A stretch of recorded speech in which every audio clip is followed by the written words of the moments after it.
il y a une personne qui sera... qui, dans la salle, sait exactement ce qu'est l'ABM. D'accord. Donc, on va pouvoir apporter des réponses. On va demander, est-ce qu'il est prêt? Est-ce qu'il a son micro? Est-ce qu'il a son micro-casque?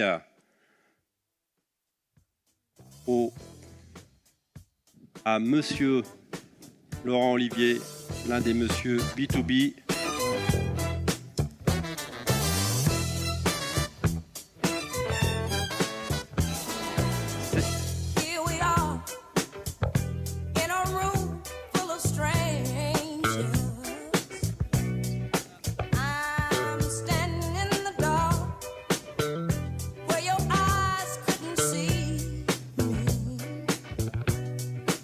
Bon Laurent, c'est parti.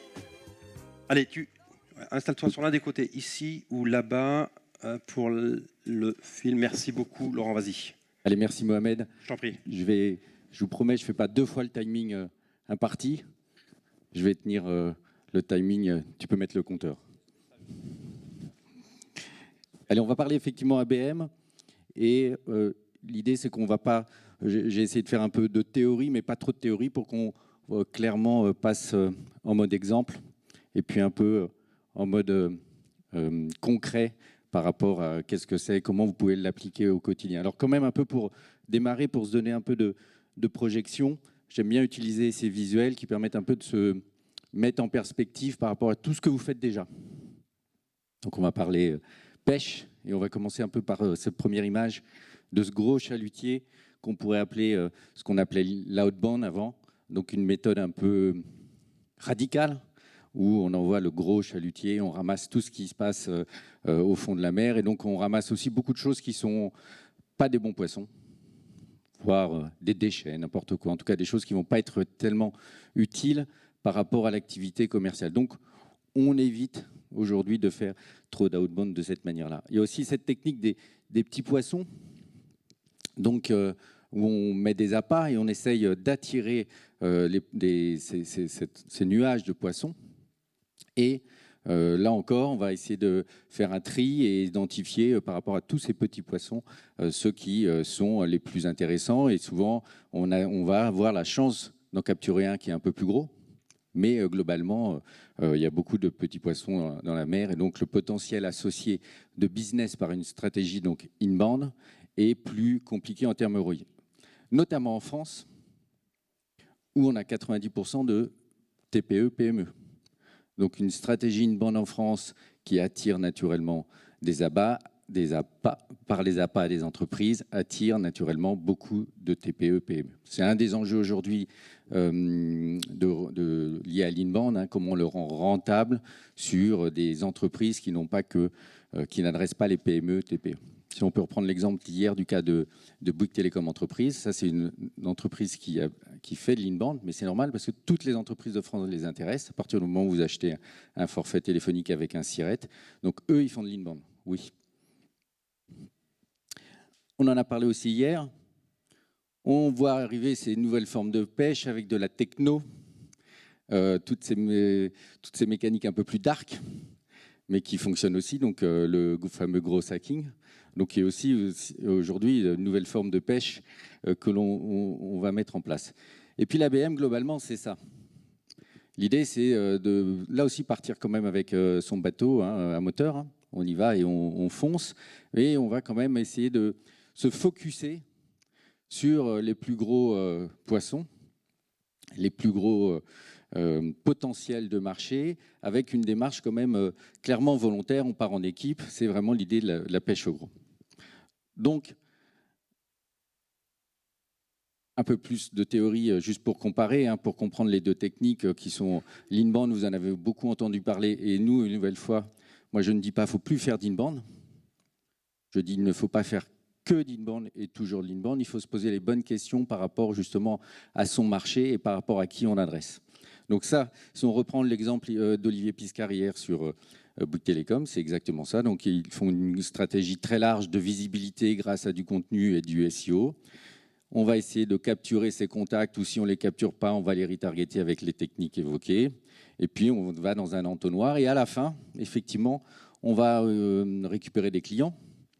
Et dans ces clients-là, il va y avoir quelques gros potentiels. Et dans l'autre sens, on travaille vraiment, et ça c'est très important, c'est le premier truc à retenir, on doit d'abord travailler sur une liste de comptes, ou en tout cas une catégorie la plus cohérente et la plus précise d'entreprise, ce qu'on appelle l'ICP, Ideal Customer Profile.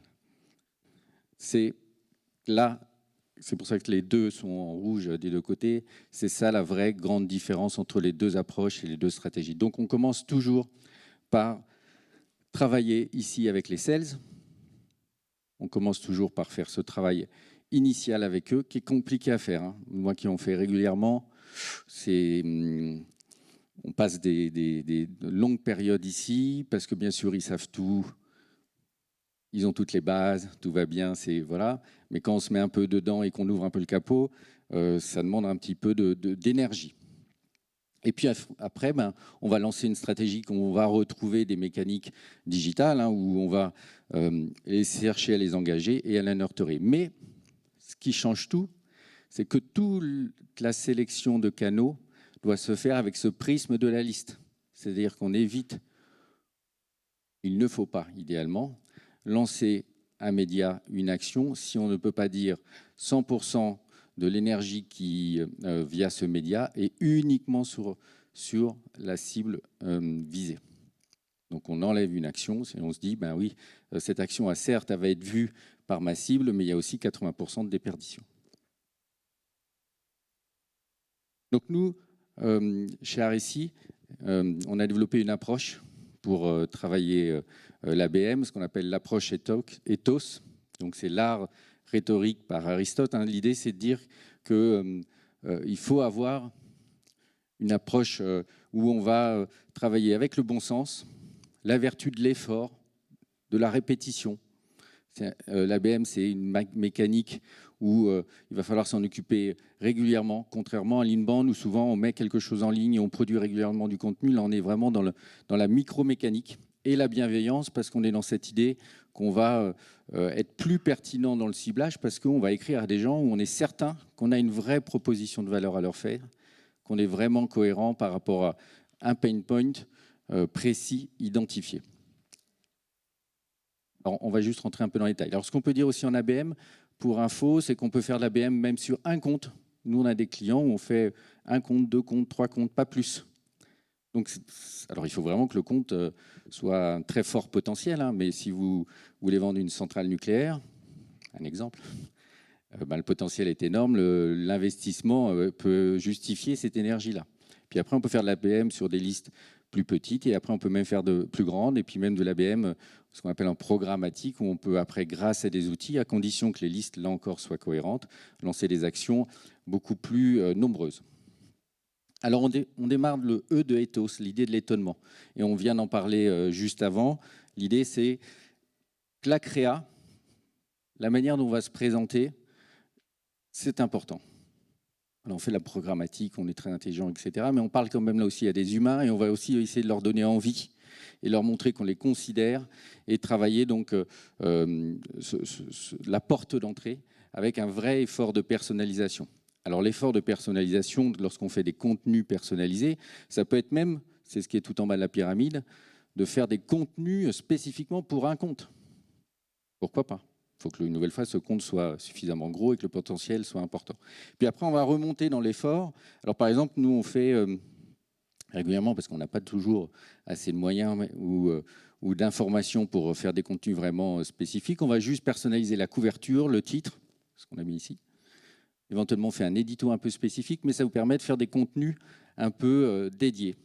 Et puis, sinon, on va personnaliser la porte d'entrée au sens de la vignette LinkedIn, qui est souvent un des premiers médias qu'on va activer. Alors, je vous ai mis plein d'exemples, comme ça vous permettre de vous projeter dorénavant. Et donc ça, c'est une campagne qu'on a fait pour Alcatel-Lucent Entreprise pour vendre des standards téléphoniques.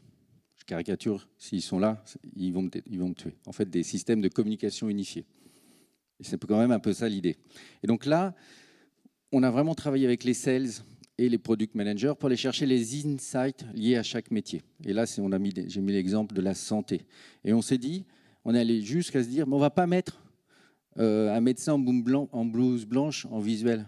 Parce que notre cible dans LinkedIn, elle a que ça, des médecins en blouse blanche dans son LinkedIn. Bah oui, c'est normal, on cible des médecins. Lui-même, il y a d'autres sociétés qui font ça. Et donc, on a été mettre la force de l'argument de l'insight comme le message principal dans le visuel. Alors, ça s'appelle Rainbow, donc c'est pour ça en plus qu'on l'a travaillé avec cette idée d'engradé arc-en-ciel, mais ça a été la logique qu'on a appliquée, qu'on a déclinée après dans tous les marchés. Et on en a fait quasiment une dizaine, où à chaque fois, c'était avec les product managers, trouver les petites phrases, prouver les petits insights auxquels Alcatel-Lucent répond pour attirer, donc cette fameuse porte d'entrée, pour étonner et donner envie de s'engager. Et puis après ça, on le fait sur plein de nos clients. Hein, et donc, la créa est quand même importante, l'aspect visuel, il n'y a pas que les mots, donc il faut aussi le travailler. Donc ça, c'est ce qu'on fait pour 3M avec Juliane, ceux qui ont déjà rencontré Juliane. Pareil, en essayant de décliner à chaque fois la même mécanique, en étant le plus précis dans les mots, le plus précis dans les visuels. Ça, c'est aussi une approche sur le juridique, où donc ça commence à devenir très vite compliqué lorsque vous travaillez sur des catégories plus grandes, parce que il faut travailler les visuels, les décliner, etc. Donc, soit vous avez des outils, soit c'est une mécanique qui commence à être lourde en termes de déclinaison. Et parfois, on va même jusqu'à être proche du gros hacking, je dirais au sens toujours un peu borderline dans l'action. Ça, c'est ce qu'on fait pour Train Expo, qui est donc une filiale de la SNCF, qui cherche à vendre, à louer comme un événement ces trains. D'accord ? Donc ça ne s'adresse pas à toutes les entreprises de France, donc ça s'adresse plutôt aux grandes entreprises qui ont une forte capillarité territoriale. Et donc là, on a trouvé comme insight, toujours un peu travailler cette porte d'entrée, pourquoi vous êtes légitime à leur parler, la date d'anniversaire. Et finalement, une date d'anniversaire, si vous faites 5, 0, ça vient assez vite. Et donc, on a été chercher la date de création de l'entreprise, on a créé une vignette spécifique et on a targeté ces entreprises, ici Auchan, EDF. Et donc, quand vous êtes chez Auchan, dans votre LinkedIn, vous avez vu ce message-là. Alors, pourquoi je dis qu'on est au bord du gros hacking ? C'est parce qu'on a utilisé le logo, typiquement, qui est quelque chose qui, logiquement, on n'a pas trop le droit. Voilà. Mais l'idée, c'était de créer vraiment ce premier E de ethos, cet engagement, cette envie, créer cette étincelle qui va faire que on va vous considérer dans le message. Et puis, il va intervenir après Salim, de Google, qui était chez Google Cloud. Là, c'est encore un niveau au-dessus. C'est-à-dire que les gens qui étaient ciblés, c'était ceux-là. Donc, il y en avait 10. Pour ces 10 personnes-là, il y a un livre spécifique qui a été écrit et toute une action spécifique qui a été menée avec eux individuellement. Un livre a été fait pour une personne, etc.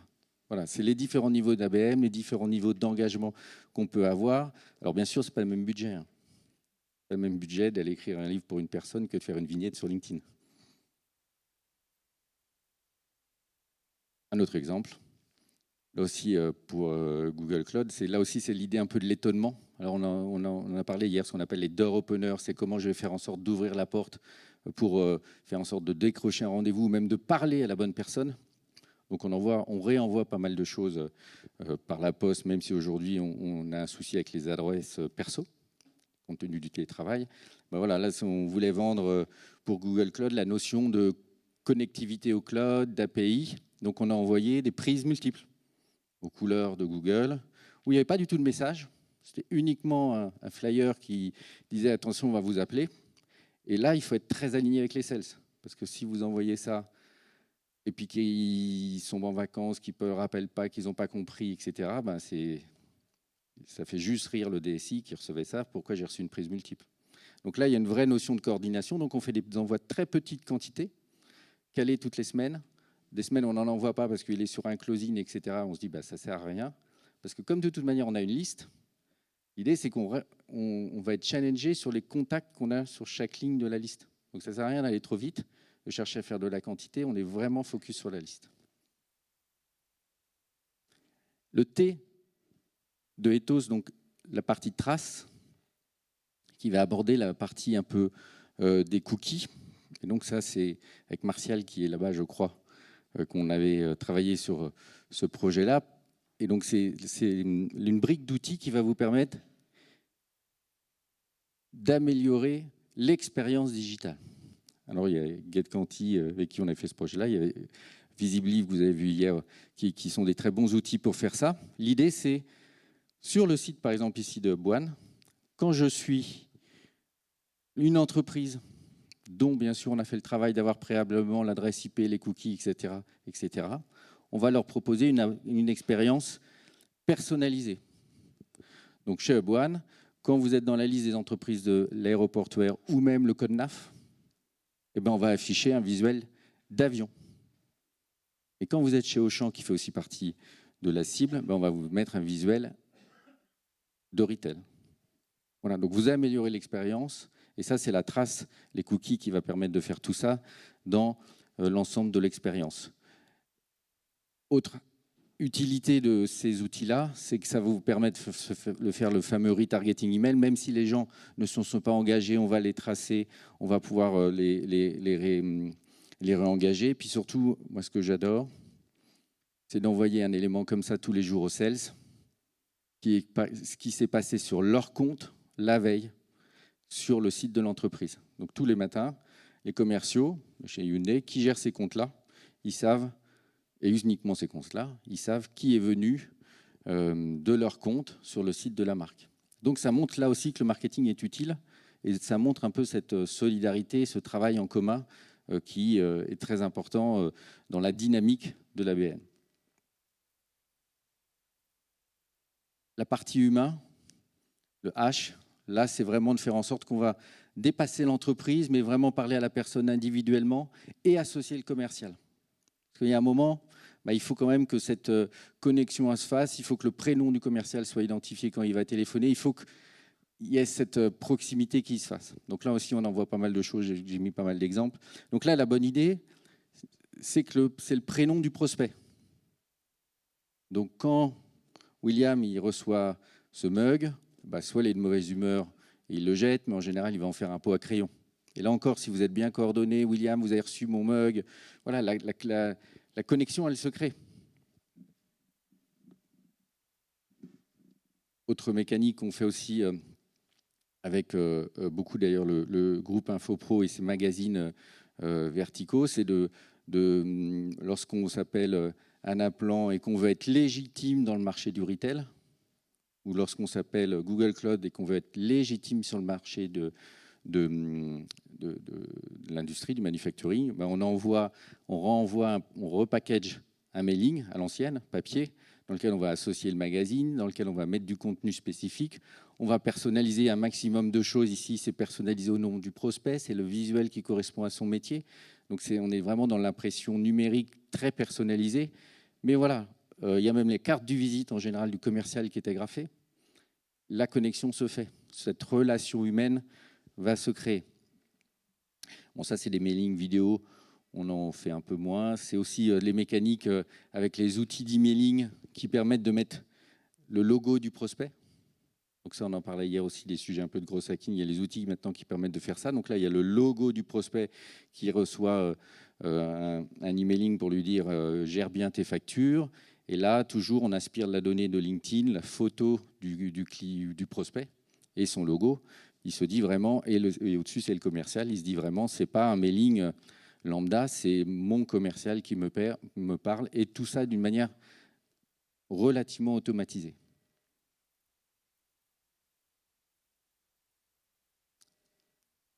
Le haut de ongoing, c'est pour dire qu'une campagne ABM, c'est du goutte à goutte. Pourquoi ? Parce que comme de toute manière, on a comme objectif ces comptes-là, ce n'est pas parce qu'on va s'exciter au mois de mars qu'ils vont peut-être être réceptifs au mois de mars. Donc on a intérêt à toujours faire une campagne un peu fil rouge, être à l'écoute. Donc on peut réutiliser les outils dont on a parlé tout à l'heure. Et puis dès qu'il se passe quelque chose, là, on sort la douche. Et donc, voilà, il faut se dire qu'il faut s'installer dans le temps, donc être en ongoing, est prêt à réagir parce qu'on va écouter le marché et on va détecter dès que toutes nos sollicitations sont utiles. Et donc pour ça, on utilise là encore des techniques qui utilisent l'adresse IP, qui est ce qu'on appelle de l'IP advertising. Donc on peut faire de la publicité des bannières, sauf qu'elles ne sont adressées, elles ne sont visibles que par les sociétés dans la liste. C'est là où il faut une brique techno, et c'est là où c'est intéressant. Donc on refait de la publicité, des bannières. On peut même donc faire des très grands formats. On peut faire des formats très chers. Très cher, c'est pas grave, parce que si vous avez 10 sociétés, il n'y a que dans ces 10 sociétés qui vont voir ces formats très chers. Mais effectivement, il faut avoir au préalable rajouter un peu de briques techno, fait ce travail sur les adresses IP, les cookies, etc. Et donc ça, vous en faites un fil rouge. Et puis dès qu'ils ont commencé à cliquer, là, on peut se dire, ça y est, il se passe quelque chose et on sort la douche.